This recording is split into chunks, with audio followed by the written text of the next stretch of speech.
Thank you, Mr. Chairman. I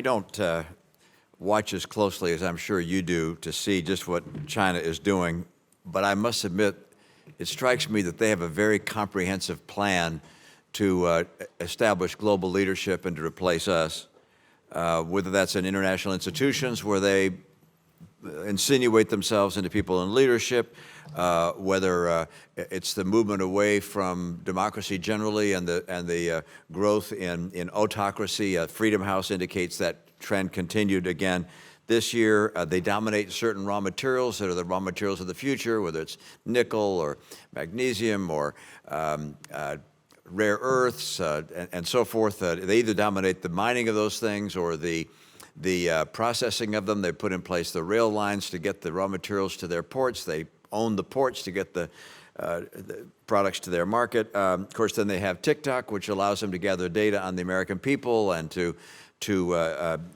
provide propaganda, as they did in the Taiwan election with the TikTok algorithm there. They, of course, likewise have Huawei. I mean, you can look through the things they've done. They dominate the I shouldn't say dominate. They lead in a number of the new technologies and businesses, whether it's electric vehicles or solar panels. They've invested in hypersonics, which allow them potentially to threaten our fleet. I mean, you look at the things they do, and it's a comprehensive plan, and appears to be a very effective strategy. If we have a strategy to counter China, it's not working. So 2 years ago or longer, the chairman of this committee and I drafted legislation requiring the State Department to gather internally and with external input experts with different points of view to create options and to develop a China strategy. We included that in legislation that was passed. It was due to be provided to this committee and to the Congress in June of 2022. So it's obviously late. Now, call me old-fashioned. I thought that when we passed a law and required the State Department to do something, that they would do it.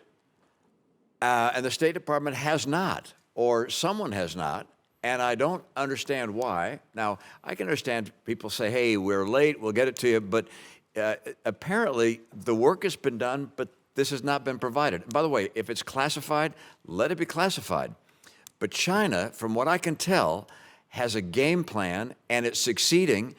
We don't have a game plan I recognize, and whether we do or not, we're not succeeding. So, Mr. Kurtenbrink, why do we not have this in hand, and when will we? Senator, thank you very much. You know that was coming, by the way. Good to see you. Thank you, Senator. I'll say two things. We do have a strategy. We've talked about publicly the pillars of that strategy: invest, align, and compete.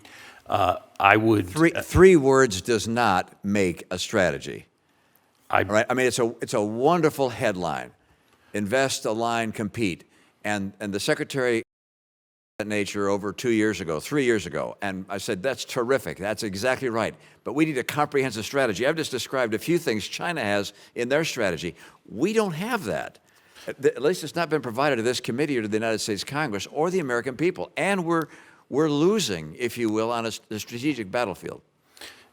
Senator, I will take this back immediately. I've committed to you before to provide this report, and I apologize that hasn't been done, and I commit to doing so, number one. Number two, the point I would take issue with, our strategy, it is a lot more than those three elements, and I think if you look at the actions that this administration is taking, investing in our sources of strength at home, and you're aware of that agenda, the align piece, which I think has been unprecedentedly successful, all the alignment with our allies and partners and friends around the world in the Indo-Pacific and especially in the Pacific Islands, and then the actions we've taken to compete against China, including protecting the sources of our economic strength at home, but in many other domains as well.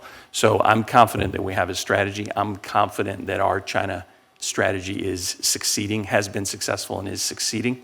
But this is an unprecedented challenge. But I commit to being responsive to your request, Senator. Thank you.